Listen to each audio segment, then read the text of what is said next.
विकल्प को चुने, जोखिम सब में होता है। आपको ये देखना है कि किस निवेश में सबसे कम जोखिम है, क्योंकि अगर रिस्क की बात करें तो सिर्फ बाजार के गिर जाने का ही रिस्क नहीं होता। अगर आप फिक्स्ड इनकम प्रोडक्ट्स में भी निवेश करते हैं तो उसमें इंटरेस्ट रेट रिस्क होता है, महंगाई का रिस्क होता है। लेकिन मनी मंत्रा के होते हुए आपको घबराने की जरूरत नहीं है, क्योंकि हम आपको बताएंगे रिस्क प्रूफ फाइनेंशियल रणनीति। नमस्कार, मैं हूं आपके साथ कविता थपलियाल और शो की शुरुआत करते हैं। देखते हैं क्या है खास आज ऑन द शो।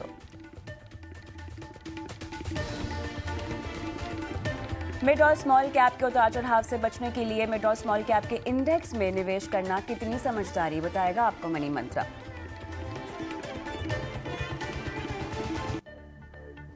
भारतीयों की रिटायरमेंट प्लानिंग फिसड्डी, जानिए कैसे तय करें जीवन के सबसे अहम लक्ष्य को।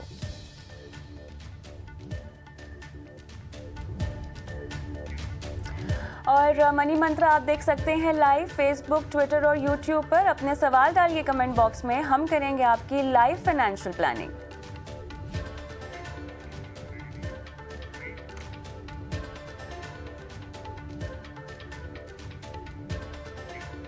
बेहद खास शो और बेहद खास मुद्दों के साथ आज हम लेकर आए हैं मनी मंत्रा की ये पेशकश, और मेरे साथ खास मेहमान भी है। सबसे पहले स्वागत करती हूँ बोनांजा पोर्टफोलियो के वाइस प्रेसिडेंट अर्जुन गोयल का, और कुछ ही देर में मेरे साथ जुड़ेंगे आनंद राठी वेल्थ के डिप्टी सीईओ फिरोज अजीज, जिनका हमें इंतजार रहेगा। लेकिन चलिए शो की शुरुआत करते हैं अर्जुन, और सबसे पहला मुद्दा ये है कि मिड और स्मॉल कैप की अगर हम बात करें तो इस पूरी कैटेगरी में इतनी वॉल्टिलिटी होती है कि निवेशकों को एक तो लालच होता है पैसे कमाने का, इसलिए इसमें निवेश भी करते हैं, लेकिन इसकी चाल को अक्सर समझ नहीं पाते हैं। मैं यहाँ पे क्लियरली एक निवेशक के तौर से सवाल पूछ रही हूँ।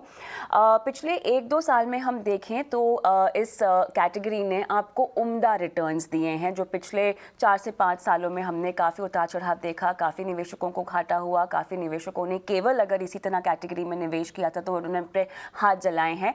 अब मुझे बताइए, क्योंकि एक टर्न अराउंड होता हुआ दिखाई दे रहा है, किस तरह से जो घाटा आपने इतने साल पहले देखा था वो रिकवर हुआ है, और ओवरऑल इस वक्त मौजूदा हाल में स्मॉल और मिड कैप कैसी परफॉर्मेंस दे रहे हैं? तो कविता जी, आपने बहुत उम्दा सवाल पूछा है कि स्मॉल कैप मिड कैप में बहुत उथल पुथल हो रही है आजकल।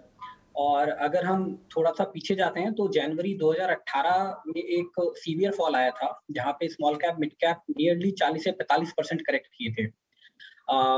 लार्ज कैप अगर हम देखेंगे उस पीरियड में फॉल किए थे, बट 2019 में रिकवरी आ गई थी। तो जब हम जैन 20 हम बात कर रहे हैं जस्ट बिफोर कोविड, तो दिसंबर 20 तक अगर आप देखेंगे तो लार्ज कैप में एक अच्छी फिर भी रिकवरी आ गई थी, but small cap mid cap अभी भी उस स्तर पर नहीं पहुंचे थे, तो 2018 की जो गिरावट वाले स्तर थे। और उसके बाद फिर कोविड आया, वहां पे again small cap mid cap index में वापस 25-30% की गिरावट आई। और फिर हम एक नए सिनेरियो में बात करें, मार्च 20 से जो रिकवरी आई है, और मार्च 20 से जो रिकवरी आई है उसमें भी इनिशियल रिकवरी में अगर आप देखेंगे तो लार्ज कैप ने जल्दी रिकवरी दी थी, स्मॉल कैप मिड कैप ने फिर भी अगस्त सितंबर से पार्टिसिपेट करना शुरू किया था। तो जो निवेशकों का रुझान है स्मॉल कैप मिड कैप की तरफ, वो पिछले 8-9 महीने में काफी बढ़ गया है। और बोलते हैं फ्रेंजी और फोमो, बोलते हैं फियर ऑफ मिसिंग आउट, ये हमने निवेशकों में देखा है। और डेफिनेटली आज कोई चीज ग्रोथ दे रही है, बैंक में एफडी के ब्याज दर बड़े कम है, सोने में भी कोई बहुत ज्यादा उतार चढ़ाव नहीं है, तो लोगों को लगता है इक्विटी एक एसेट क्लास है जो रिटर्न्स दे रही है और यहाँ पे पैसा बनता हुआ दिख रहा है। बट ये याद रखने वाली बात है कि यहाँ पे 40% पोर्टफोलियो में गिरावट देखा हुआ भी है। अभी जो हम बात कर रहे हैं ये, क्योंकि हम पॉजिटिव सेंटीमेंट में तो बहुत अच्छी बात करते हैं, हमें जोखिम को समझना बहुत जरूरी है स्मॉल कैप मिड कैप में। पर ये जोखिम जो है, अगर आप म्यूचुअल फंड के जरिए आते हैं तो काफी हद तक कम हो जाता है। अगर आप डायरेक्टली स्टॉक में निवेश कर रहे हैं स्मॉल कैप मिड कैप में, तो काफी हमें सोच समझ के करना चाहिए, क्योंकि एक स्टॉक में पैसा डालना मतलब आप कंपनी में निवेश कर रहे हैं, उसके बिजनेस में निवेश कर रहे हैं, तो हमें उसको समझना जरूरी है। और क्योंकि अगर आप आईटी इंडस्ट्री में काम कर रहे हैं, फार्मा इंडस्ट्री में काम कर रहे हैं, तो शायद ये आपका डे टू डे काम नहीं है स्टॉक के बारे में समझना या उसको परखना, जिसके लिए ये जॉब जो एक्सपर्ट होते हैं, फाइनेंशियल एक्सपर्ट होते हैं, जो फंड मैनेजर हैं, उनके ऊपर छोड़ा जाए तो एक बेहतर विकल्प है आपके पास। तो यहाँ पर जो मैं नए फिरोज को इन्वेस्टर भी हैं, शामिल करना चाहती हूँ। यहाँ पर फिरोज, मिड कैप और स्मॉल कैप स्टॉक्स में आप निवेश करें या आप किसी फंड में निवेश करें, ये काफ़ी हद तक आपकी जोखिम उठाने की क्षमता पर निर्भर करता है और साथ ही आपने अपने पोर्टफोलियो की किस तरह से प्लानिंग कर रखी है उसके मुताबिक भी आप इस पर कॉल लेते हैं। मुझे ये बताइए, किस तरह के निवेशक को डायरेक्ट स्टॉक्स में जाना चाहिए, किस तरह के निवेशक को फंड के जरिए इस कैटेगरी में निवेश करना चाहिए? अगर निवेशक के पास ये क्षमता हो कविता जी, जो हर 6 महीने में पूरे अपने स्टॉक्स को रिव्यू कर सके और अर्निंग्स एस्टिमेट्स को इवैल्यूएट कर सके और उसकी लास्ट 20 इयर्स 10 इयर्स, अगर स्मॉल कैप स्टॉक है तो 5 साल की पी की अंदाजा हो, उसकी मीन पी क्या हो, उसकी कैश फ्लोज क्या है, उसकी डिविडेंड पॉलिसी क्या है, पूरा समझने की क्षमता हो तो वो स्टॉक जरूर खरीद सकते हैं। तो कोई भी इन्वेस्टर अगर हफ्ते के एटलीस्ट 8-10 घंटे मिनिमम रिसर्च में लगा सके अपने पोर्टफोलियो के, वो डेफिनेटली स्मॉल कैप्स में इन्वेस्ट कर सकते हैं। बट और ज्यादातर लोगों के पास ये क्षमता, ये पेशेंस, ये कैपेबिलिटी एनालिटिक्स करने की नहीं होती।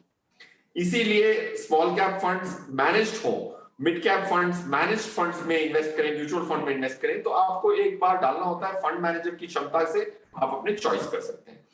सेकंड है रिस्क की क्षमता। मिड कैप और स्मॉल कैप स्टॉक्स की जो रिस्क होती है वो निफ्टी से 4 या 5 गुना ज्यादा होती है। रिस्क का अगर आंकड़ा देखो, अगर मिड कैप और स्मॉल कैप फंड करूं तो सिर्फ वो 50% ज्यादा रिस्क लेते हैं निफ्टी से। सो रिस्क लेने की क्षमता अगर बहुत अधिक हो, 3-4 गुना हो निफ्टी से, तो आप 5-10% डाल सकते हैं। और ज्यादातर इन्वेस्टर, 99% इन्वेस्टर ये 2 क्राइटेरिया को फुलफिल नहीं कर पाते, and that's when they should stay away Kavita ji. का मेरा मुद्दा यही है कि अगर आप इतना भी जोखिम नहीं उठा सकते हैं और ना ही आपको स्टॉक में निवेश करना है, ना ही एक्टिव तरीके से किसी एक्टिव फंड के जरिए मिड कैप और स्मॉल कैप कैटेगरी में निवेश करना है, तो आप पैसिव का रास्ता अपना सकते हैं। ये आइडिया आपको कैसा लगता है अचन? तो कविता जी, अगर हम देखते हैं पैसिव अप्रोच, तो अगर हम डायरेक्ट स्टॉक में इन्वेस्ट नहीं कर रहे हैं और आप म्यूचुअल फंड के जरिए से निवेश कर रहे हैं, तो पैसिव और एक्टिव में बहुत ज्यादा डिफरेंस नहीं रह जाता है। क्योंकि पैसिव फंड और एक्टिव म्यूचुअल फंड में एक ही डिफरेंस है कि जो फंड मैनेजर है वो अपना अल्फा जनरेट करने की कोशिश नहीं कर रहा है, वो अपनी रिसर्च नहीं कर रहा है। जो भी इंडेक्स है, उस इंडेक्स के जो स्टॉक्स हैं उनको रेप्लिकेट कर रहे हैं, वो पैसिव इन्वेस्टमेंट हो गया है। और कुछ फंड मैनेजर्स होते हैं म्यूचुअल फंड्स में जो उसमें अल्फा जनरेट करने की कोशिश करते हैं और इंडेक्स के बाहर के स्टॉक्स को थोड़ा सा लाते हैं अपने पोर्टफोलियो में। तो अगर मैं निवेशक के नजरिए से देखता हूं कि मुझे अगर स्मॉल कैप मिड कैप में एक्सपोजर लेना है और एक फंड मैनेजर को मैं जॉब दे रहा हूं, तो क्या मुझे पैसिव में जाना चाहिए या मुझे एक्टिव मैनेजमेंट में जाना चाहिए? मेरे हिसाब से बहुत ज्यादा शायद फर्क नहीं पड़ता है। आप अगर मिड कैप में जा रहे हैं, आप उसकी परफॉर्मेंस देखिए, जोखिम का आप बहुत उसका ज्यादा फंड फर्क मैनेजर पड़ता की है, क्योंकि आप सही कह रहे हैं। देखिए, आप अपने पैसे देते हैं किसी फंड मैनेजर को और उसको आप डिसाइड करने का ये दे देते हैं अधिकार कि मेरे पैसे आप अपनी सोच और अपने समझ, अपने अनुभव के मुताबिक आप लगाइए। लेकिन फिरोज, पैसिव में तो फिर भी मेरा जोखिम काफी हद तक कम हो रहा है ना। फीस के मामले में तो किफायती है ही। आप पैसिव इंडेक्स के जरिए, आप पैसिव इन्वेस्टमेंट के जरिए आप इंडेक्स में निवेश कीजिए, लेकिन कहीं ना कहीं फंड मैनेजर की एक्सपर्टीज मिस हो रही है। हाँ, मैं एग्री करती हूँ, लेकिन मेरा जोखिम नहीं कम हो रहा।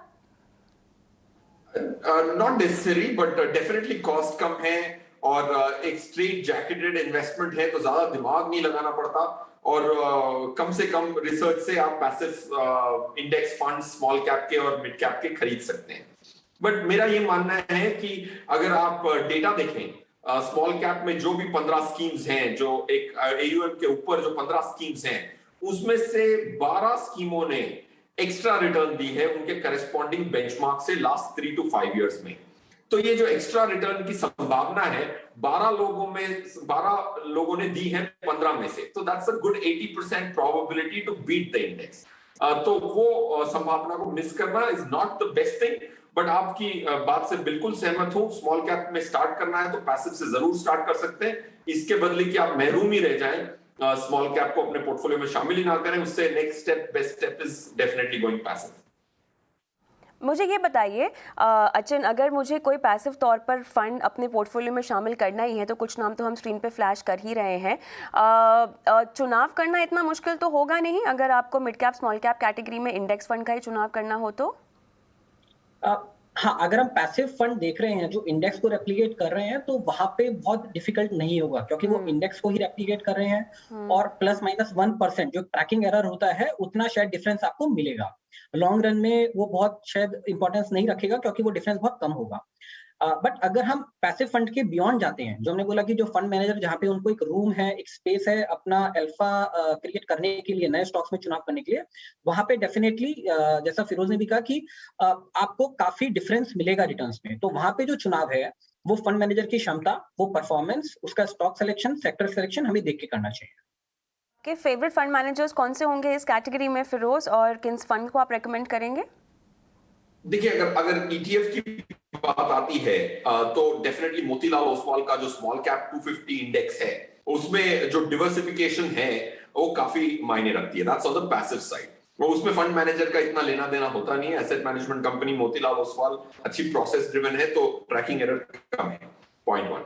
एक्टिव साइड में द बेस्ट फंड मैनेजर जो स्मॉल कैप की रिस्क को मैनेज कर सकते हैं वो चिराग सेतल है एचडीएफसी के। तो एचडीएफसी स्मॉल कैप एक रीजनेबल साइज फंड है तो काफी डिवर्सिफाई भी कर सकते हैं और ग्रैन्युलर इन्वेस्टमेंट्स छोटी कंपनियों में करने की क्षमता रखते हैं। So my best pick would be Chirag Setalvad's HDFC small cap. Kavita ji, Arjun, आपकी चॉइस क्या होंगी स्मॉल कैप और मिड कैप कैटेगरी में, अगर कोई रेकमेंड करना हुआ तो, और क्यों? सो अगर हम ETF में रिकमेंड करते हैं तो Nippon India mid cap 150 ETF एक फंड है जो देख सकते हैं। अगेन ये इंडेक्स को ट्रैक करता है। और अकेन टू दैट अगर हम इंडेक्स फंड में देखते हैं तो मोतीलाल ओसवाल का जैसे बताया वहाँ पे स्मॉल कैप 250 इंडेक्स फंड है और मिड कैप 150 इंडेक्स फंड भी है, तो दोनों में देखा जा सकता है। और अगर हम पैसिव फंड से निकल के बाहर निकलते हैं थोड़ा तो मेरे एसेट मिड कैप फंड है जिसको मैं बोलता हूँ लोगों को एक नजर रखने के लिए। एक अच्छा परफॉर्मिंग फंड है, अच्छा डाइवर्सिफिकेशन है, गुड ग्रोथ है। एंड स्मॉल कैप में अगर हम जाते हैं then definitely DSP small cap fund और एक्सिस स्मॉल कैप फंड में रिकमेंड करता हूँ। अच्छा, अब क्योंकि हम इंडेक्स की बात कर रहे हैं तो ईटीएफ में भी क्या निवेश कर सकते हैं? क्या उसका चुनाव सही होगा, या आपको लगता है कि लिक्विडिटी की कमी आती है फिरोज, तो इसीलिए अगर आपको पैसिव वे में ही जाना है मिड कैप स्मॉल कैप में तो आप इंडेक्स फंड ले लीजिए? देखिए, मेरे हिसाब से ईटीएफ में लिक्विडिटी की इतनी प्रॉब्लम नहीं आती है क्योंकि एक लिक्विडेशन क्रिएशन की रिस्पॉन्सिबिलिटी होती है एसेट मैनेजमेंट कंपनी की। तो दोनों की तुलना में काफी सारे जो पैसिव फंड्स हैं, ईटीएफ भी हैं, इंडेक्स फंड्स भी हैं। मैं स्ट्रेटजी पे निर्भर करेगा कि ये खरीदना है कि नहीं खरीदना है, क्योंकि ईटीएफ में भी लिक्विडिटी काफी होती है एक्सचेंज पे क्योंकि वो प्रोवाइड करते हैं लिक्विडिटी एसेट मैनेजमेंट कंपनी ताकि उनकी फंड को अच्छी एक्सेप्टेबिलिटी मिले इन्वेस्टर्स के साथ। तो irrespective of index fund ETF strategy ज्यादा इंपॉर्टेंट है। कितने स्टॉक्स हैं उस इंडेक्स में, that's more important than the category. चलिए, तो यहाँ पर मिड कैप और स्मॉल कैप आपको अपने पोर्टफोलियो में अगर शामिल करने हैं तो किन फंड्स को शामिल करना चाहिए और किस तरह के निवेशक को पैसिव या किफ़ायती निवेश जैसे कि हम कहते हैं उसके ज़रिए निवेश का पोर्टफोलियो बनाना है, तो आपको तमाम रिकमेंडेशंस हमारे एक्सपर्ट्स ने दे दिए। लेकिन अब अगला मुद्दा हम जो ले रहे हैं मनी मंत्रा में वो है रिटायरमेंट का। और फिरोज़, आप ही के पास में आऊँगी सबसे पहले। 2021 Mercer CFA global pension index का एक सर्वे हुआ है जहाँ पर आउट ऑफ 43 अगर देखा जाए तो भारत 40वें पायदान पर है रिटायरमेंट प्लानिंग को लेकर। इस रिपोर्ट में साफ तौर से हाईलाइट किया गया है किस तरह से हमें पेंशन रिफॉर्म्स की ज़रूरत है, खासतौर से अनऑर्गेनाइज सेक्टर की अगर हम बात करें तो यहाँ पर रिटायरमेंट के नाम पर लोगों के पास ना ही कोई इनकम होती है और ना ही कोई कॉर्पस होता है। क्या कहेंगे आप रिपोर्ट के बारे में? नहीं, बिल्कुल सही रिपोर्ट है। ये हमारी आंखें खोलती है ये रिपोर्ट कि हम 43 में से 40 नंबर पे आते हैं।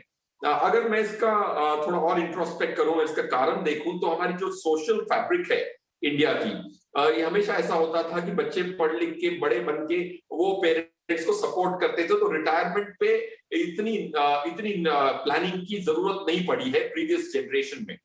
ये जनरली ये साइकिल चलती गई है इंडिया में क्योंकि किड्स डोंट मूव आउट। तो अब जमाना बदल रहा है, मिलेनियल्स का जमाने में रिटायरमेंट बहुत इंपॉर्टेंट है because next generation is going to be far more independent and may not support.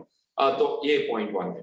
काफी सारी इमर्ज्ड मार्केट्स में म्यूचुअल फंड्स भी शामिल होते हैं रिटायरमेंट में और मैंडेटरी होते हैं। जैसे 401k का एक प्रिंसिपल है यूएस में जिसमें म्यूचुअल फंड्स भी शामिल होते हैं। तो आई थिंक रिटायरमेंट की जो पॉलिसीज हैं रिफॉर्म्स की जरूरत है।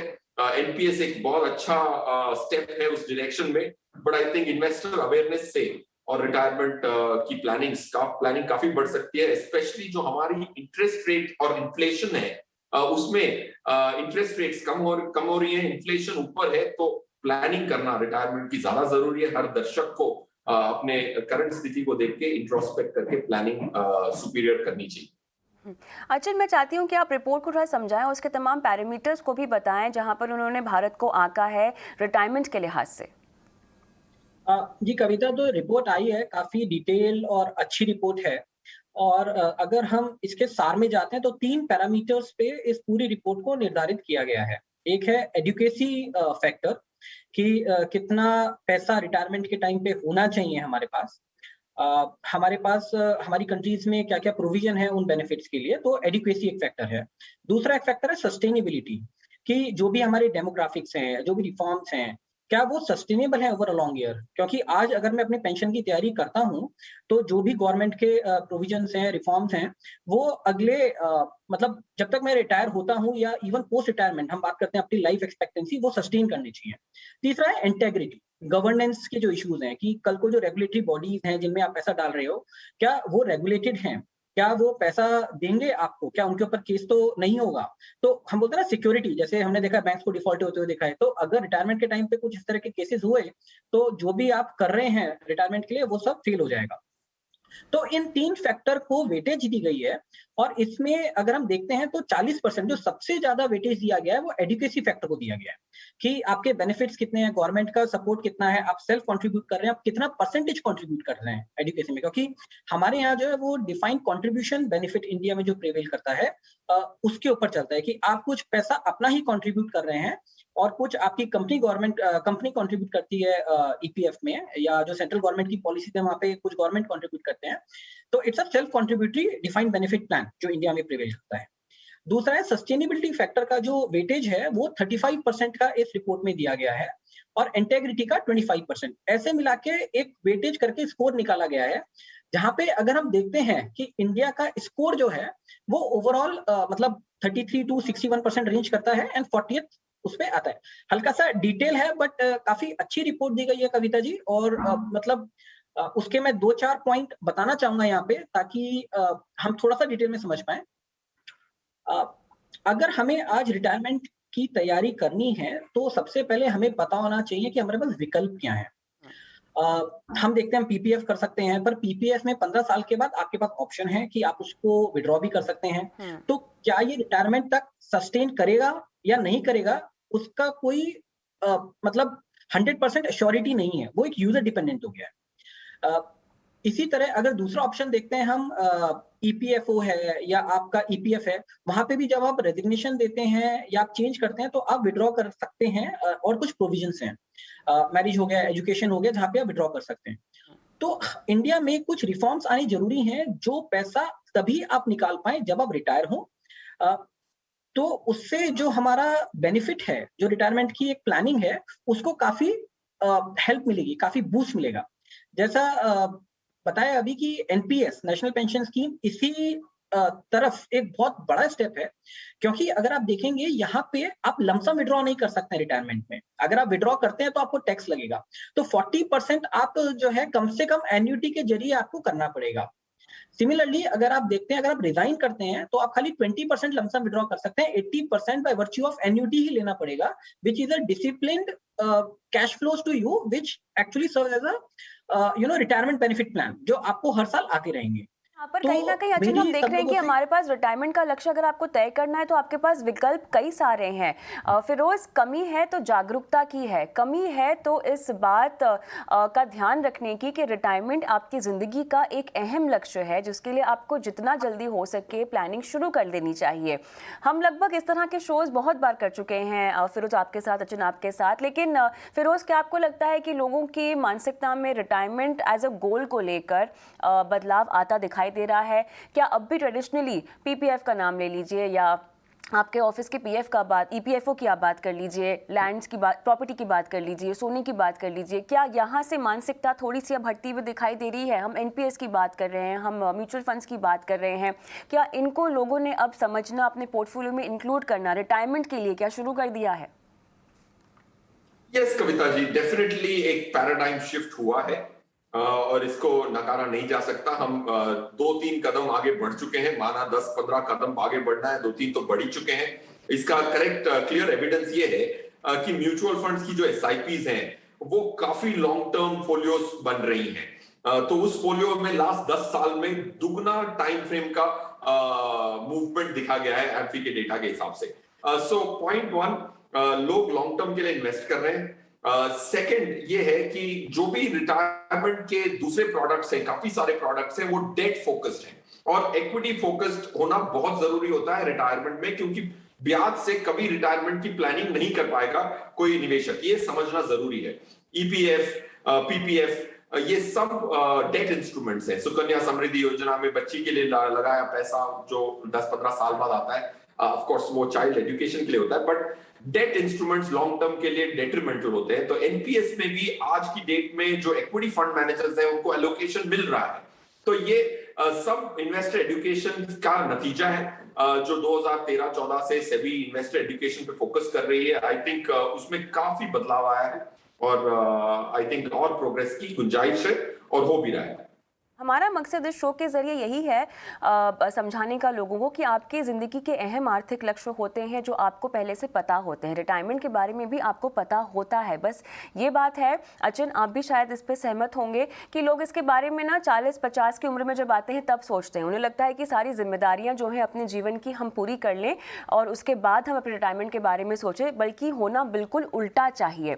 और इसी में बहुत ज़रूरी है कि आप डेट के मोह से थोड़ा सा निकले, क्योंकि अगर आप जल्दी प्लानिंग करते हैं, मान लीजिए आप अपने 25 या 30 साल की उम्र में प्लानिंग करते हैं, तो आपके पास 20 से 30 साल का समय होता है जिसमें आप इक्विटी को शामिल कर सकते हैं। और इक्विटी से डरने की जरूरत नहीं है। इनफैक्ट इतना लंबा अगर आपके पास नजरिया है तो इक्विटी आपके फेवर में काम करती है। अचिन?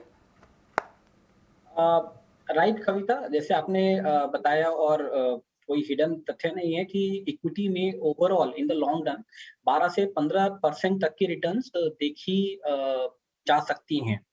डेफिनेटली एक पीरियड आता है जब डाउन साइड भी आता है, अपसाइड भी आता है, बट अगर हम डिसिप्लिन इन्वेस्टर हैं, रेगुलर इन्वेस्टर हैं, तो 12 से 15% तक की रिटर्न की उम्मीद हम रख सकते हैं, जो किसी भी फिक्स इनकम या डेट में आपको नहीं मिलेगी। प्लस टैक्स एडवांटेज, मतलब हम इस चीज को नहीं बोलेंगे, टैक्स एफिशिएंट भी है, क्योंकि इसमें लॉन्ग टर्म पे आपको 10% टैक्स लगता है अगर आपका 1 लाख रुपए के ऊपर जो है इनकम है तो। दूसरा, अगर आप देखेंगे कविता, आपने जागरूकता की बात की, सितंबर में एसआईपी के थ्रू जो फ्लो है वो 10,000 करोड़ के ऊपर है।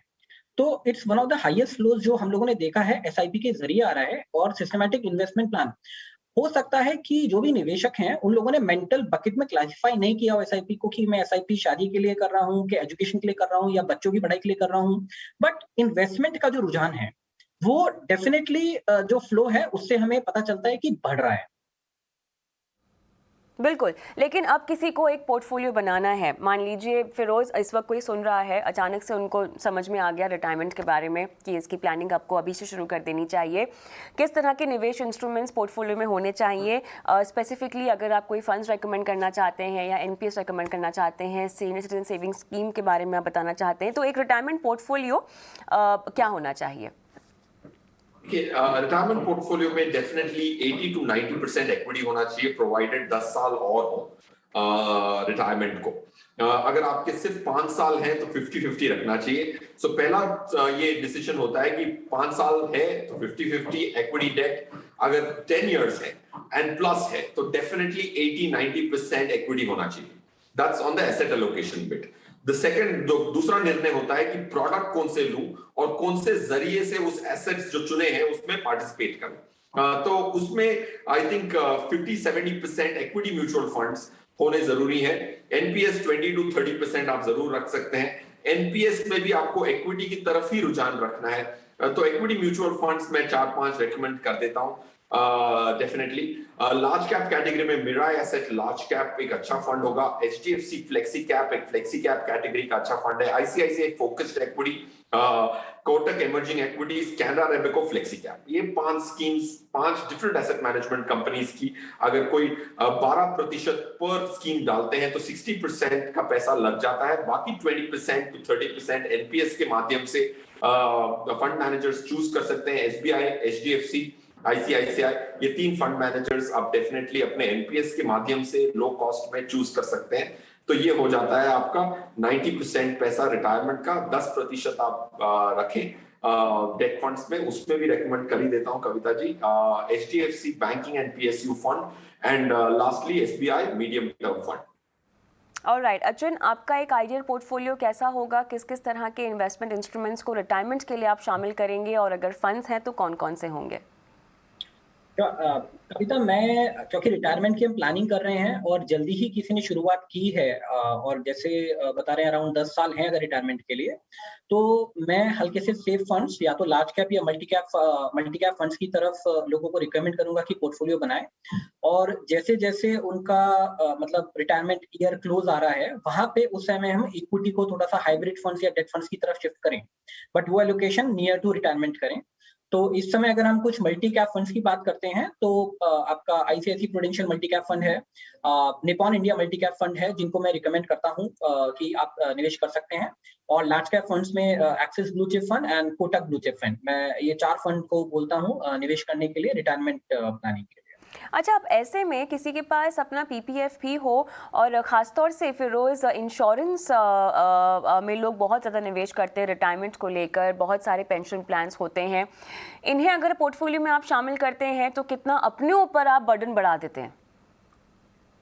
कविता जी, मैं प्रोपोगेट नहीं करता हूं इंश्योरेंस प्लेटफॉर्म रिटायरमेंट के लिए, क्योंकि कॉस्ट ज्यादा होती है और उसकी जो प्लेटफॉर्म की जो लिमिटेशंस है काफी सारी है, उसकी जो टैक्स बेनिफिट थी वो कम हो चुकी है हायर प्रीमियम के लिए। 2.5 लाख प्लस प्रीमियम्स पहले जो मैच्योरिटी अमाउंट्स आती थी वो टैक्स फ्री आती थी, वो अब चला गया है इस बजट के बाद। तो यूलिप और कोई भी ट्रेडिशनल प्लान्स ना खरीदें रिटायरमेंट प्लानिंग के हिसाब से। ऑफ कोर्स एक एन्युइटी जब खरीदते हैं तो उसमें एक डिसिप्लिन आता है, but I think self discipline is better than imposed discipline, तो इसको अवॉइड करें। इंश्योरेंस प्लेटफॉर्म सिर्फ टर्म प्लान्स के लिए इस्तेमाल करें, ताकि कोई पैसे इकट्ठे करते वक्त कोई अनहोनी हो जाए तो डिपेंडेंट्स पे प्रेशर ना पड़े, फाइनेंशियल ट्रबल ना पड़े, उसी के लिए इंश्योरेंस का एक महत्वपूर्णता है एक जिंदगी में निवेशक की।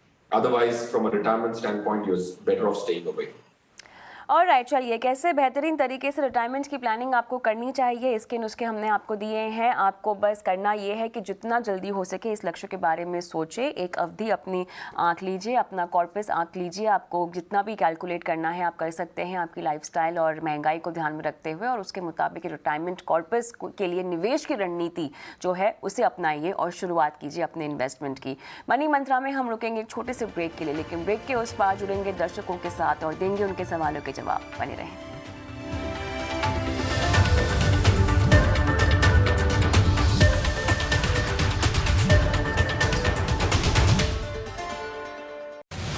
देश बदल रहा है और बदलाव की ये रफ्तार हर दिन बढ़ती ही जा रही है। बदल रही है पुरानी सोच, बदल रहे हैं पुराने तरीके। Make in India. इस नए इंडिया में सिर्फ सेविंग्स अकाउंट ही नहीं, अब लोग डीमैट अकाउंट भी खुलवा रहे हैं। चाहे देसी हो या विदेशी, सब इंडियन मार्केट पर ही भरोसा दिखा रहे हैं। जहां नौकरी की जगह अब लोग चुन रहे हैं खुद का काम, वो इंडिया जिसे तरक्की कर रही है हर रोज सलाम। आत्मनिर्भर भारत बनो इस तरक्की में हिस्सेदार, बदलो इस नए इंडिया के साथ, बढ़ो इस बदलते इंडिया के साथ। क्या हुआ जो कुछ नया करने से पहले मन में 100 सवाल आएंगे, उन सवालों के जवाब देने के लिए हम हैं ना। हम उस पहलू पर नजर डालेंगे। यही वक्त है, कर डालो नई शुरुआत, बदलो बढ़ो देश के साथ। ET नाउ स्वदेश के साथ। Channel partner National Stock Exchange. Channel partner Union Bank of India, good people to bank with. पापा, हमारे घर की चाबियों की कुछ कॉपीज बनानी चाहिए। ओके। एक किराने की दुकान में रखेंगे, एक रेलवे स्टेशन पे, एक बाहर गार्डन में और एक डोरमैट के नीचे। तेरी तबीयत तो ठीक है ना? चोरों को घर लूटने का न्योता दे रही हो? आप भी तो यही कर रहे हो। मतलब? ये क्या है? मेरा ट्रेडिंग अकाउंट का पासवर्ड या फिर आपका अकाउंट साफ करने का न्योता। पापा, चाबी सुरक्षित, तिजोरी सुरक्षित। तूने पढ़ा तो नहीं है ना? याद भी कर लिया। कहीं लिख ले, भूल जाएगी। पापा, सोच कर समझ कर इन्वेस्ट कर।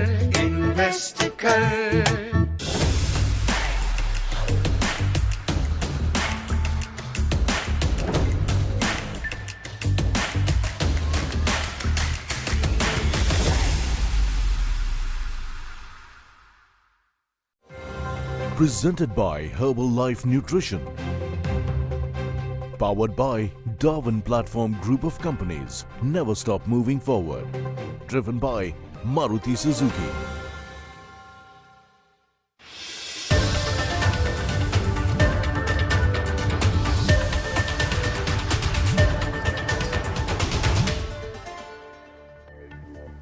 Welcome back. आप देख रहे हैं मनी मंत्रा। मैं हूं आपके साथ कविता थपलियाल। अर्जुन गोयल और फिरोज अजीज हमारे साथ जुड़े हुए हैं जो अब देंगे आपके तमाम सवालों के जवाब। अगर आप हमें लाइव देख रहे हैं फेसबुक, ट्विटर, यूट्यूब पर तो अपने सवाल कमेंट बॉक्स में डाल सकते हैं। एक एक करके आपके तमाम सवालों के जवाब हम लेंगे शो पे।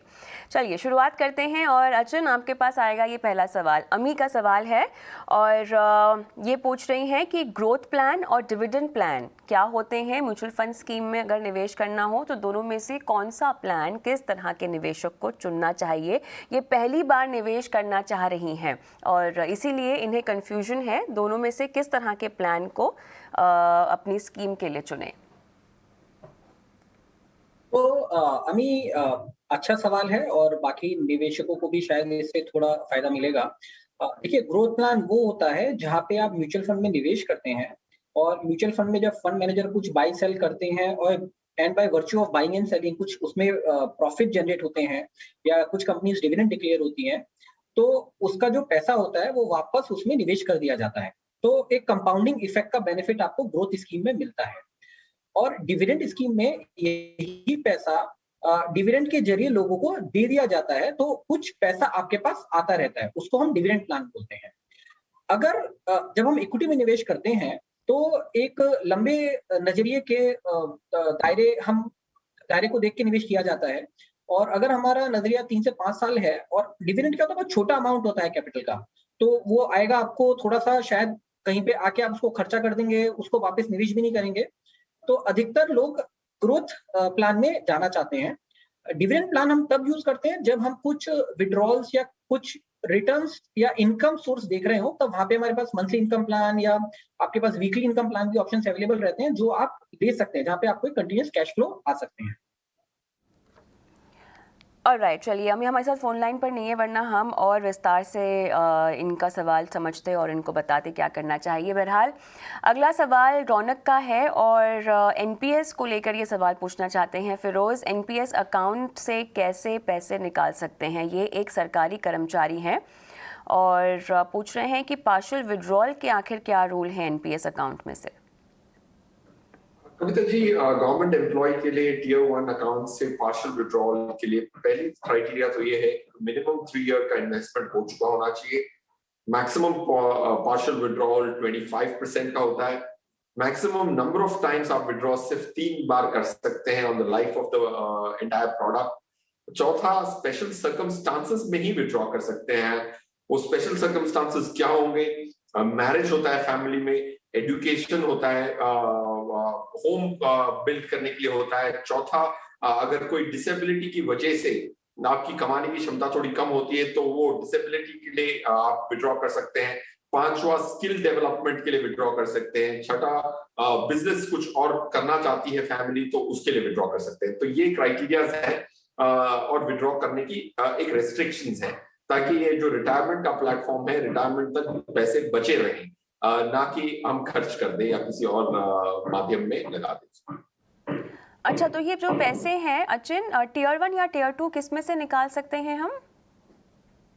तो आपका जो टियर 2 प्लान होता है वो आप तभी खोल सकते हैं जब आपका टियर 1 में ऑलरेडी इन्वेस्टमेंट है, और टियर 2 में से आप जो है पार्शियल विड्रॉल कर सकते हैं। Tier 1 is primarily towards your retirement thing. अच्छा, चलिए, तो यहाँ पे रौनक के सवाल का जवाब भी आता हुआ। सब्सक्राइब आप करते हैं, जब आप ज्वाइन करते हैं तो आप 3 साल के बाद से कुछ शर्तों पर और कुछ डिसाइडेड अमाउंट के ही पैसे निकाल सकते हैं। आगे बढ़ते हैं। यूलिप पर सवाल है, ये अर्जुन आप ही के पास आएगा। ये सवाल रमेश का है और इनको यूलिप प्लान के बारे में जानकारी चाहिए। पूछ रहे हैं क्या SIP के जरिए यूलिप में निवेश किया जा सकता है या नहीं। फ़ोन लाइन पे नहीं है, वरना मैं समझना चाहती थी कि कौन से यूलिप प्लान को कंसिडर करना चाहते हैं। अच्छा, जो नए तरह के यूलिप्स आ भी रहे हैं ना अर्जुन, उसमें हम देख रहे हैं कि जो कॉस्ट, एक जो बहुत बड़ा कंसर्न होता है किसी भी इंश्योरेंस प्रोडक्ट में निवेश करने का, वो कॉस्टिंग काफ़ी हद तक कम करने की कोशिश की जा रही है इंश्योरेंस कंपनियों के ज़रिए। थोड़ी पारदर्शिता भी लाने की कोशिश की जा रही है। क्या इसके बावजूद भी ये अच्छे इन्वेस्टमेंट प्रोडक्ट्स बन रहे हैं क्या? देखिए, मतलब हर फाइनेंशियल प्लानर की शायद एक अलग ओपिनियन रहेगी, बट मेरा एक पर्सनल व्यू है कि इंश्योरेंस हम रिस्क कवर के लिए करना चाहिए हमें। और अगर हम निवेश कर रहे हैं तो हमें दूसरे विकल्प देखना चाहिए, चाहे वो म्यूचुअल फंड हो या डायरेक्ट स्टॉक मार्केट हो या अलग हो। यूलिप एक हाइब्रिड प्लान होता है जहाँ पे आप इंश्योरेंस भी करते हैं और रिटर्न मतलब निवेश भी करते हैं। जो एग्जेम्पशन है टैक्स की, वो आपको तब मिलती है अगर आप 10 टाइम्स ऑफ द प्रीमियम तक आपका इंश्योर्ड कवर है, तो आपको उसमें टैक्स एग्जेम्पशन भी मिलती है। रिटर्न्स, जब आपने बोला चार्जेस, तो चार्जेस 1.35% तक का एक कैपिंग शायद है, जो आपको लगता है, जो at par with mutual fund है, क्योंकि म्यूचुअल फंड में भी आपके एक्सपेंस रेशियो आते हैं। परंतु उसमें और भी तरह के चार्जेस लगते हैं। जब आप यूलिप लेते हैं तो कुछ स्विचिंग चार्जेस होते हैं, कभी प्रीमियम एलोकेशन चार्जेस होते हैं, कभी गवर्नेंस चार्जेस होते हैं, पेपर वर्क चार्जेस होते हैं। तो सब मिला के जो है मोटा-मोटा 2-2.5% तक चार्जेस आपको लग जाते हैं यूलिप में भी। पर जो डिफरेंस है, जो पहले बहुत ज्यादा था इंश्योरेंस में यूलिप का और म्यूचुअल फंड में निवेश का, वो अभी काफी हद तक कम हो गया है। पर रिटर्न्स अगर हम देखते हैं, क्योंकि यूलिप का जो प्रीमियम भर रहे हैं उसमें एक कुछ पोर्शन आपका मोर्टेलिटी कवर के लिए जा रहा है, आपका रिस्क कवर के लिए जा रहा है, तो पूरा का पूरा अमाउंट निवेश नहीं होता है, जिसके लिए आपको एक तो रिटर्न कम मिलती है। दूसरा, यूलिप में जो निवेश होता है वो हल्का सा कंजर्वेटिव फंड्स में होता है, तो बहुत सेफ प्ले करते हैं जो भी यूलिप में निवेश करते हैं। चाहे आप इक्विटी की तरफ भी रुझान हो आपका, तो भी आपको लार्ज कैप के बड़े अच्छे चुनिंदा स्टॉक्स में उसमें निवेश करने के लिए मिलता है उसमें। अच्छा, तो यूलिप में जिस तरह के फंड्स का विकल्प होता है निवेश करने का, फिरोज, वो कौन कौन से होते हैं और वो कितना मेल खाते हैं या कितने अलग होते हैं म्यूचुअल फंड्स के मुकाबले? ये पूरा इक्विटी होता है, डेट होता है, बैलेंस्ड होता है, पोर्टफोलियोज डिफरेंट होते हैं। और इक्विटी का जो पोर्टफोलियो होता है, अगर मैंने तुलना की, एक्चुअली जो हमने करी रिसर्च, अगर एक ही प्रोमोटर के, एक ही कंपनी के ब्रांड के हमने म्यूचुअल फंड्स और इंश्योरेंस के पोर्टफोलियोज की परफॉर्मेंसेस कंपेयर की और विदाउट चार्जेस, तो चलिए यहाँ पे फंड प्रमोटेड म्यूचुअल फंड है वो ज्यादा अच्छा परफॉर्म किया है, पॉइंट 1। पॉइंट 2, कैसे किस्म के होते हैं, इक्विटीज होते हैं, डेट होते हैं। बट एक बहुत अच्छी खास बात इंश्योरेंस यूलिप प्लेटफॉर्म की ये है कि जब आप इक्विटी से डेट या डेट से इक्विटी स्विच करते हैं तो उस समय आपको टैक्स नहीं लगता है, ना तो एग्जिट लॉस लगते हैं। तो अगर आपने ये मूवमेंट्स की, रीबैलेंस किया अपना पोर्टफोलियो यूलिप के अंदर, तो उसमें ये दो कॉस्ट जो है वो काफी ऑप्टिमली यूटिलाइज कम हो सकते हैं। बट अनफॉर्चुनेटली 99% यूलिप के इन्वेस्टर ये सबसे अच्छी फीचर जो उनको यूज करनी चाहिए वो यूज नहीं करते। तो पोर्टफोलियो सिमिलर होते हैं, इक्विटी लार्ज कैप होते हैं, मिड कैप का एक्सपोजर भी होता है उसमें, but I think largely under perform करते हैं उसके करस्पॉन्डिंग म्यूचुअल फंड कंपनी से। अब क्योंकि जो नई तरह के यूलिप्स की मैं बात कर रही हूँ वो काफ़ी हद तक लोगों में जागरूकता फैला रहे हैं कि कैसे आपको इक्विटी में बहुत बड़ी भागीदारी मिलती है अगर आप यूलिप के ज़रिए निवेश करते हैं। तो अर्जुन, मैं जानती हूँ कि फंडामेंटली आप इससे एग्री नहीं करेंगे और शायद आप सलाह भी ना दें, लेकिन मैं फिर भी आपसे पूछूंगी, ये सब जानने के बावजूद भी अगर किसी को निवेश करना ही हो किसी यूलिप में, तो अब जो नई यूलिप्स आ रही हैं उनमें आपको कौन सी इंटरेस्टिंग लगती है और कैसे उसे शामिल करके अपने पोर्टफोलियो में आप म्यूचुअल फंड्स को भी जगह दे सकते हैं? देखिए, अगेन जैसे आपने बताया कि यूलिप है और मैं बहुत ज्यादा उसमें राय अपनी नहीं देना चाहूंगा कविता जी, क्योंकि प्रिंसिपली जिस चीज से मैं नहीं एग्री करता हूं तो मैं उस चीज को शायद नहीं रिकमेंड करूंगा। आप मुझसे टर्म प्लान पूछिएगा, मैं बताता हूँ। आप मुझे चलिए म्यूचुअल टर्म फंड प्लान पूछिए, बता मैं दीजिए, बताता हूँ। बिकॉज एक तरह का मिक्स प्रोडक्ट निवेश तो हम वैसे भी सलाह नहीं देते हैं। देखिए इंश्योरेंस और इन्वेस्टमेंट हमेशा अलग अलग आपको रखना चाहिए। इसीलिए हमारे साथ जो दर्शक का सवाल हमने लिया था रमेश का, वो फोन लाइन पर है नहीं, वरना हम उनसे ज़रूर ये जानना चाहते थे कि आपको यूलिप में क्यों निवेश करना है। मेरे ख्याल से अगर फोन लाइन पर होते तो हम उनका मन परिवर्तन भी कर चुके होते अब तक और उन्हें बोल चुके होते कि म्यूचुअल फंड के जरिए निवेश की रणनीति बनाइए। लेकिन अगर वो आपको सुन ही रहे हैं अचिन, तो इंश्योरेंस में टर्म प्लान आप उन्हें बता दीजिए अगर उनको लेना हो तो। जी, तो आईसीआईसीआई प्रू का टर्म प्लान है, आप ले सकते हैं। एचडीएफसी का टर्म प्लान है, आप वो ले सकते हैं, क्लिक टू प्रोटेक्ट। तो 2 टर्म प्लान मैं रिकमेंड करता हूँ प्राइवेट इंश्योरेंस से। एलआईसी को सब जानते ही हैं, बट क्योंकि टर्म प्लान है और एलआईसी एक मतलब हाई प्रीमियम चार्ज करेगा, हर एक की एक पर्सनल प्रेफरेंस होती है। But term plan being a term plan, I feel कि आप प्राइवेट प्लेयर्स के पास भी जाएंगे, एक अच्छा आपको लो प्रीमियम पे कवर मिल जाता है। और कवरेज के लिए अगेन आपकी ह्यूमन लाइफ वैल्यू के ऊपर आप डिपेंड करता है कि आपको कितना कवर लेना चाहिए, और इनकम के ऊपर डिपेंड करेगा आपको कितना कवर मिल सकता है। अच्छा, और क्योंकि टैक्स बेनिफिट्स के लिए भी लोग यूलिप में निवेश करते हैं और उसके लिए आप चाहें तो ईएलएसएस में निवेश कर सकते हैं। फिरोज, ईएलएसएस पर आपकी रिकमेंडेशंस क्या होंगी? ईएलएसएस में 2 ईएलएसएस मेरे हिसाब से आज के जो पोर्टफोलियो कॉन्स्टिट्यूएंट्स है उसके हिसाब से बहुत अच्छी वेल पोजीशनड है। एक्सेस लॉन्ग टर्म इक्विटी, ये बहुत बड़ा फंड है, ईएलएसएस कैटेगरी में सबसे बड़ा फंड है। और रिलायंस टैक्स सेवर और निपॉन टैक्स सेवर, अब जो नाम बदल चुका है, ये 2 स्कीम्स ईएलएसएस की अच्छी होती हैं। और इनमें एसआईपीस करें, ना कि लमसम इन्वेस्टमेंट करते हैं। जनरली जब एचआर, आपकी कंपनी का एचआर फॉलो अप करता है कि भाई इन्वेस्टमेंट के प्रूफ दे दो, तब जाके हम भागा दौड़ी करते हैं। बट इसको सिस्टमैटिकली इन्वेस्टमेंट करना चाहिए। एंड ये 2 स्कीम्स होंगी कविता जी। चलिए अगला सवाल फिरोज आप ही के लिए है, और ये सवाल है मीनल का। और इन्हें जो है 5 साल के लिए एसआईपी के ज़रिए पैसे निवेश करने हैं, और ये कह रही हैं अपने निवेश में महंगाई को कैसे मात दें। 5 साल के लिए निवेश करना चाहती है और 5 साल में ये पूछ रही हैं कि कैसे हम ऐसा रिटर्न पाए जो कि महंगाई को भी मात दे दे, और ज़्यादा से ज़्यादा रिटर्न वाली एसआईपी करना चाहती हैं, यानी निवेश करना चाहती हैं। करेक्ट। तो आई थिंक इनके प्रश्न को, मीनल के प्रश्न में और एक भी छोटा प्रश्न है कि कितने साल तक आपको निवेशित रहना पड़ता है, 5 साल के बाद और एक 5 साल। तो but coming to the main question, अगर आप इक्विटी में निवेश करते हैं, लेट्स अज्यूम 5 साल तो कम पीरियड होगा, क्योंकि अगर आप किश्तों में इन्वेस्ट कर रहे हैं तो 5 साल भी अगर आपने किश्तें दी तो इन इफेक्ट आपने सिर्फ 2.5 साल का इन्वेस्टमेंट किया है, क्योंकि आप किश्तों में दे रहे हैं, राइट। सो 5 साल एक राइट टाइम फ्रेम नहीं होगा एसआईपी के लिए। 10, 15, 20 साल की टाइम फ्रेम्स होती हैं, तब जाके इक्विटी आपको महंगाई को मात देने में काम आ पाए। अगर महंगाई को मात देना है तो 20 ईयर के टाइम फ्रेम से सोचे। पहला सवाल तो 5 इयर्स के बाद आपकी जो लास्ट किश्त है, वो उसकी 1 साल पीरियड खत्म होने पे आप विड्रॉ कर सकते हैं विदाउट एग्जिट लोड। तो टोटल इन्वेस्टमेंट 6 साल की हो जाती है, अगर आपको एक भी पैसे की एग्जिट लोड नहीं देनी हो तो। सेकेंड, इन्फ्लेशन को बीट करने के लिए मैं एक थोड़ा सा नंबर्स बताता हूं। अगर आप 6,000 रुपीज की एसआईपी करते हैं 20 साल के लिए, 2041 तक अगर आप करते हैं 6,000 रुपए पर मंथ, तो आपके खुद के पैसे 14,40,000 रुपए लग चुके होंगे। अगर जैसे गोयल साहब ने कहा कि 12 से 15% की रिटर्न की उम्मीद कर सकता है, अगर हम 12 लोअर एंड माने तो ये 14 लाख रुपए बढ़ के 55 लाख रुपए बन सकते हैं 12% की रिटर्न पे। महंगाई अगर 5% की हो तो महंगाई के हिसाब से आपको 30 लाख की वैल्यू होती है, 30 भी नहीं होती, 25-26 लाख की वैल्यू होती है।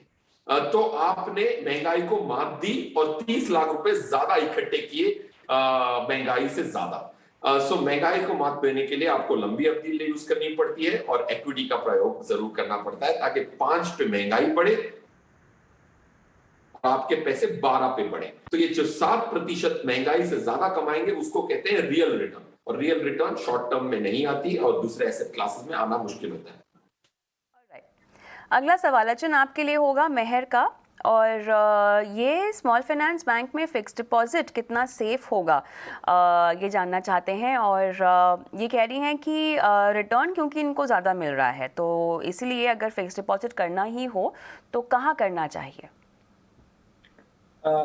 देखिए, क्योंकि मेहर अभी शायद नहीं होंगी, तो मैं समझना चाहूंगा पहले तो एफडी क्यों करना है, क्योंकि शायद बाकी काफी सारे विकल्प हैं जो टैक्स एफिशिएंट भी हैं और शायद आपको एफडी से ज्यादा रिटर्न दे देंगे। फिर भी मेहर के सवाल पे आते हुए कि कितना सेफ है।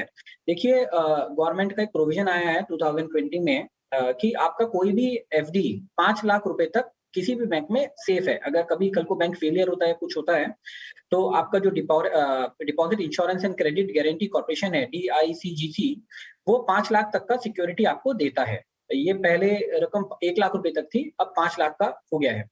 तो अगर आपको करना ही है तो 5 लाख तक आप कर सकते हैं निवेश। कल को इन केस कभी जाता है, देखिए मैं गारंटी लेता हूँ कल को बैंक रहेगा नहीं रहेगा, अच्छा बैंक है, सब कुछ अच्छा है, बट फिर भी कल को अगर कोई मिस होता है तो 5 लाख रुपए तक का आपका अमाउंट इंश्योर्ड रहेगा एफडी में।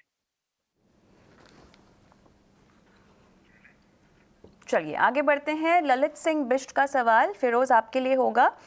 HDFC बैलेंस या फ्लेक्सी कैप फंड, दोनों में से किस में निवेश करना सही होगा? ये हमारे ट्विटर के दर्शक हैं और हम चाहते थे कि इनको फ़ोन लाइन पर लिया जाए, बट संपर्क नहीं हो पा रहा है। HDFC बैलेंस फंड में ये निवेश कर रहे हैं पिछले 7 साल से और कह रहे हैं कि उसके रिटर्न से ये खुश नहीं है। तो पूछ रहे हैं कि क्या निवेश को बंद कर दें और पैसे वहीं रहने दें, या नया निवेश फ्लेक्सी कैप में शुरू कर दें, या इसमें ये अभी कंटिन्यू कर सकते हैं? तो क्या सलाह होगी आपकी? कविता जी, इनके लिए यही सलाह होगी कि HDFC बैलेंस फंड, जो पहले HDFC प्रूडेंस फंड हुआ करता था, वो चेंज होके, आई पर्सनली थिंक उसमें 19 से 20% का जो डेट है वो काफी ड्रैग करता है पोर्टफोलियो को। जाहिर सी बात है, अगर मैं उसकी तुलना निफ्टी से करूं तो 3 से 4% की रिटर्न कम आई है साल दर साल लास्ट 2 इयर्स और 3 इयर्स के टाइम फ्रेम्स में, लार्जली क्योंकि डेट है उसमें। जब भी आपको एसेट एलोकेशन करना हो तो एक इक्विटी स्कीम और एक डेट स्कीम खुद से चुने, ना कि एक बैलेंस फंड बनाए। अगर आपको फ्लेक्सी कैप स्कीम खरीदनी है तो क्या लॉन्ग टर्म में ये ज्यादा रिटर्न देगी? डेफिनेटली ज्यादा रिटर्न देने की क्षमता उसकी ज्यादा है। अब रहा सवाल HDFC का फ्लेक्सी कैप खरीदे या किसी और का फ्लेक्सी कैप खरीदे। अगर आप HDFC फ्लेक्सी कैप की बात करें तो HDFC फ्लेक्सी कैप में जो टारगेट एनएवी हम जो कंप्यूट करते हैं उसमें फ्यूचर पोटेंशियल काफी अच्छा है, क्योंकि उसमें PSUs हैं और जो उसकी जो स्टॉक्स हैं उसकी टारगेट्स काफी एग्रेसिव हैं over the next 1 year 2 years analyst से। So that's one. अगर आपको दूसरी कंपनी का फ्लेक्सी कैप स्कीम खरीदना है तो कैनरा रेबेको फ्लेक्सी कैप, जिसमें 59 स्टॉक्स हैं, जिसने कंसिस्टेंटली निफ्टी को बीट किया है, वो एक अच्छा चॉइस होगा। ये दोनों फ्लेक्सी कैप में से एक फ्लेक्सी कैप या दोनों ही फ्लेक्सी कैप में आप SIP जरूर कर सकते हैं। इन दोनों फंड्स के फ्लेक्सी कैप पोर्टफोलियो के एक्सपोजर के बारे में जानना है फिरोज़। किस तरह से स्टॉक सिलेक्शन डिफ़र करता है और एक फ़ंड को दूसरे के मुकाबले कामयाब बनाता है? क्योंकि फ्लेक्सी कैप कैटेगरी में अब, क्योंकि फ़ंड मैनेजर्स के पास large mid small cap category में जो कैपिंग है उसको लेकर कोई रेस्ट्रिक्शन नहीं है, तो ऑब्वियसली उनकी जो स्टॉक पिकिंग है, जिस भी कंपनी को वो उठाते हैं, जिस पे दाव लगाते हैं, वो काफ़ी मायने रखता है। तो जो भी फंड्स आपने अभी रेकमेंड किए हैं उनमें किस तरह का डिफरेंशिएशन है और कौन किससे बेहतर है? आई थिंक कविता जी, एक फ्लेक्सी कैप फंड मैनेजर के पास एक और एक्स्ट्रा जरिया हो जाता है जिससे वो अल्फा जनरेट कर सकता है अपने जो होती है मिड कैप और स्मॉल कैप में जाने की, उसका प्रयोग करके ऑपर्चून टाइम पे एक फंड मैनेजर अल्फा जनरेट कर सकता है। बट आज की डेट में फ्लेक्सी कैप फंड ज्यादातर लार्ज कैप स्क्यूड है, इसीलिए वो मल्टी कैप कैटेगरी भी एक इंट्रोड्यूस हो गई। So point I am trying to make is, आज HDFC फ्लेक्सी कैप में क्लोज टू 78% लार्ज कैप है, टॉप 100 कंपनीज है, और कैनरा रेबेको में भी क्लोज टू 80% टॉप 100 कंपनीज में है। सो इसीलिए मैं कहूंगा कि इसको लार्ज कैप आज की डेट में माना जाए, बिकॉज लार्ज कैप्स में भी 80% से थोड़ा सा अधिक होता है, 85-90% होता है। That's point 1। Point 2, alpha generation करने के दूसरे जरिए भी होते हैं फंड मैनेजर के पास। स्टॉक सिलेक्शन होता है और सेक्टर सिलेक्शन होता है। तो ये तीनों जरियों से, stock selection, sector selection and capitalisation selection जिसको हम कहते हैं, ये तीनों जरियों से अगर 1% की अल्फा जनरेट कर पाए तो 2 से 3% की अल्फा ओवर निफ्टी की उम्मीद करना एक well diversified active fund manager से गलत नहीं होगा। चलिए, एक और सवाल यहाँ पर आता हुआ दिखाई दे रहा है अचिन, गोल्ड बॉन्ड और म्यूचुअल फंड में कंपैरिजन को लेकर मुझे ये बताइए, सोने में निवेश करने के लिए क्योंकि अब बहुत लोगों को दिलचस्पी होगी इन्वेस्टमेंट करने की सोने में, त्योहारी सीजन भी है और भारतीयों का तो पुराना प्रेम है ही सोने से, तो गोल्ड बॉन्ड या गोल्ड फंड में SIP क्या सही जरिया हो सकता है? देखिए, गोल्ड बॉन्ड डेफिनेटली एक एज पे है, क्योंकि सॉवरेन गोल्ड बॉन्ड अभी लॉन्च होते हैं यहाँ पे, और उसमें आपको एक डिविडेंड यील्ड आती है 2.5-2.75% की। और बेस्ट पार्ट ये है कि आपका जो गोल्ड का प्राइस है वो तो ट्रैक होता ही है। अगर गोल्ड का प्राइस ऊपर गया तो आपका जो NAV है वो तो बढ़ेगा ही, गोल्ड बॉन्ड का जो प्राइस है वो भी बढ़ेगा, बट आपको एक एडिशनल यील्ड आती है 2.5% की।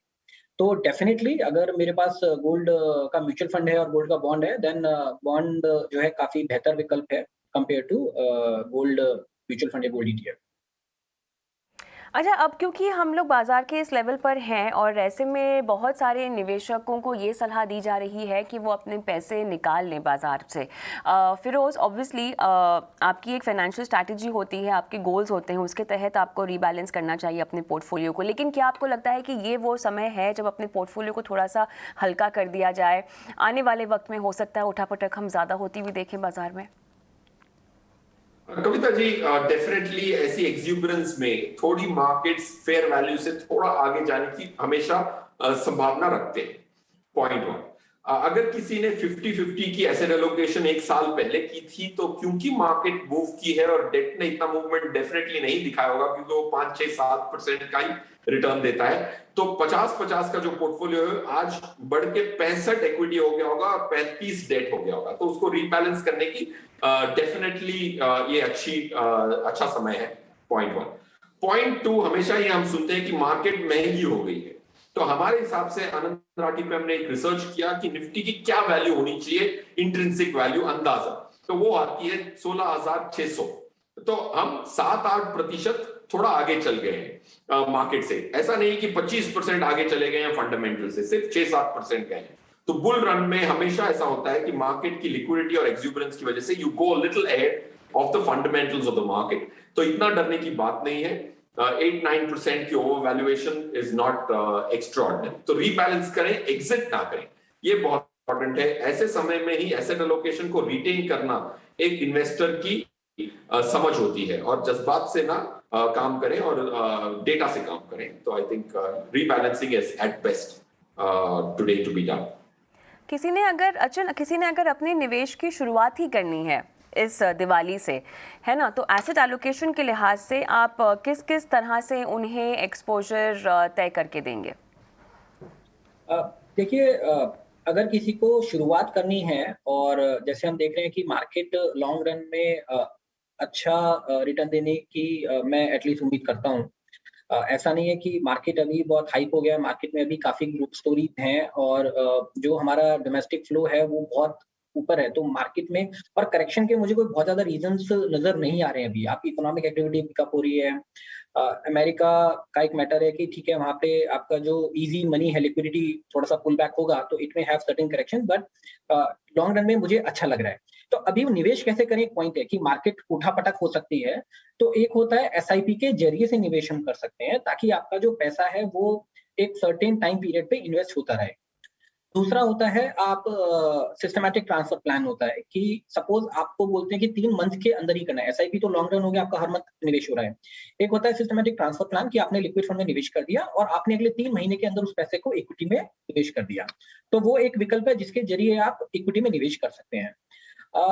पर जैसे मैंने बताया कि आप निवेश इक्विटी में करेंगे या गोल्ड में करेंगे, वो एक आपका पूरा प्लानिंग समझ के ही शायद बताना चाहिए। मैं ऐसे बोलूं कि आपको किसमें निवेश करना चाहिए, आपका एसेट एलोकेशन क्या होना चाहिए, बराबर नहीं होगा, क्योंकि वो आपकी एज के ऊपर, आपका रिस्क फैक्टर, आपका निवेश का मतलब लक्ष्य क्या है, काफी चीजों को देख के बताया जाता है। बट हाँ, जो भी लोग इक्विटी में निवेश करना चाहते हैं दिवाली पे, वो एक लमसम में निवेश ना करें। अगर आपके पास कैपिटल है, उसको 2 से 3 महीने के अंदर डिस्ट्रीब्यूट करें, वो मेरी सलाह रहेगी। अच्छा फिरोज, रियल एस्टेट सेक्टर में निवेश करने का सेफेस्ट तरीका अगर किसी को दिलचस्पी हो तो? देखिए, सेफेस्ट या मोस्ट प्रॉफिटेबल दो अलग चीजें हैं। सेफेस्ट तरीका तो ऑफ कोर्स एक बिल्डर से अपार्टमेंट खरीदना होगा, क्योंकि उसमें रिस्क नहीं होती है। लो बैंक्स लोन्स अप्रूव करती हैं तो काफी सारी ड्यू डिलिजेंस हो चुकी होती है। सबसे प्रॉफिटेबल होता है लैंड खरीदना, बट उसमें रिस्क बहुत ज्यादा होती है। पॉइंट 3, आज की डेट में हमारे हिसाब से रियल एस्टेट इन मेट्रो सिटीज इतना नहीं बढ़ेगा। Residential real estate, commercial real estate में फिर भी उम्मीद है, क्योंकि ब्याज दरें घटती हैं तो कंपनियां कैपिटल एक्सपेंडिचर करके अपनी ऑफिसेज खुद खरीदती हैं, क्योंकि पैसे बहुत आसानी से मिलते हैं। So real estate we have been bearish from 2015, continue to be bearish on residential real estate of metros. But अगर आपको रिस्क कम से जो कम आए रखना हैं, है तो विदेशी रीट्स जो आए हैं फिरोज, उसमें भी आपको नहीं लगता कि दमखम है फिलहाल? देखिए, जो आंकड़े आए हैं सेल्स के, ऑफ कोर्स काफी अच्छे आंकड़े आए हैं, तो ट्रांजैक्शंस बढ़ेगी, प्राइस बढ़ने की उम्मीद मेरे हिसाब से कम है, क्योंकि जो कंस्ट्रक्शन सप्लाई है, बिकॉज आज की डेट में बिल्डर अपनी दुनिया की थर्ड डिमेंशन को यूज कर रहा है और काफी सारी सप्लाई लिटरली थिन एयर से आ रही है, तो ट्रांजैक्शन ज्यादा होंगी, खरीद बेच ज्यादा होगी, but price movement double digit मिलना मुश्किल है अगले 3-4 सालों में। अर्जुन, आपकी क्या राय होगी? देखिए कविता जी की जैसे बोला, लैंड खरीदना है या इंडिविजुअल अपार्टमेंट खरीदना है या शॉप खरीदना है कमर्शियल के लिए, उसके लिए टिकट साइज डेफिनेटली एक बड़ा टिकट साइज चाहिए। बट एक आम निवेशक को अगर रियल एस्टेट में निवेश लेना है, भागीदार का हिस्सा बनना है, तो डेफिनेटली आपके पास 2 विकल्प हैं। या तो आप उसके शेयर खरीद सकते हैं, आप गोदरेज प्रॉपर्टीज है, उबरा रियल्टी है, मतलब काफी सारी लिस्टेड कंपनीज है, लोधा भी हो गई है, तो आप उनके शेयर खरीद लिए, कंपनी अच्छा कर रही है तो डेफिनेटली आप अच्छा करेंगे, उसमें भी ग्रुप के भागीदार बनेंगे। दूसरा, रीट्स आ गए हैं, जैसे एम्बेसी रीट्स हैं, जहाँ पे जो है एक मैनेजमेंट कंपनी है जो अलग अलग प्रॉपर्टीज में निवेश करती है और उनसे जो भी उनकी रेंटल इनकम या एप्रिसिएशन इनकम आती है, वो बाय वर्च्यू ऑफ डिविडेंड आपको डिस्ट्रीब्यूट करती है। तो ये दोनों तरीकों में, एक तो लिक्विडिटी आपके पास, आप कभी भी उसको बेच सकते हैं और निकल सकते हैं, जबकि फिजिकल रियल एस्टेट में हमारे पास चैलेंज होता है कि अगर आप इन्वेस्टमेंट के तौर पे खरीद रहे हैं, देखिए एक यूटिलिटी वैल्यू होती है रियल एस्टेट की, मैं उसकी कंपेयर नहीं कर रहा हूँ, बट अगर आप एक इन्वेस्टमेंट के तौर पे खरीद रहे हैं जहाँ पे आपको चाहिए कि आज मुझे बेचना है, तो वो definitely share market, mutual fund से आपको रीट जो है वो एक विकल्प देता है। चलिए, तो आज मनी मंत्रा में भले ही आप अपने निवेश की शुरुआत कर रहे हो, रिटायरमेंट की प्लानिंग कर रहे हो, निवेश को डाइवर्सिफाई करना हो या अपने पोर्टफोलियो को रीबैलेंस करना हो, तमाम मुद्दों पे आज हमने विस्तार से बात की है। बहुत बहुत शुक्रिया फिरोज आपका, अर्जुन आपका, इस खास पेशकश में आज हिस्सा लेके दर्शकों को सलाह देने के लिए। मनी मंत्रा में मुझे भी इसी के साथ इजाज़त दें, लेकिन अपने सवाल हम तक पहुँचाते रहें। लाइव आता है मनी मंत्रा ट्विटर पर, फेसबुक पर और यूट्यूब पर भी अपने सवाल आप वहाँ भेज सकते हैं कमेंट बॉक्स में, और उन सवालों को हम शो में शामिल करेंगे। नमस्कार।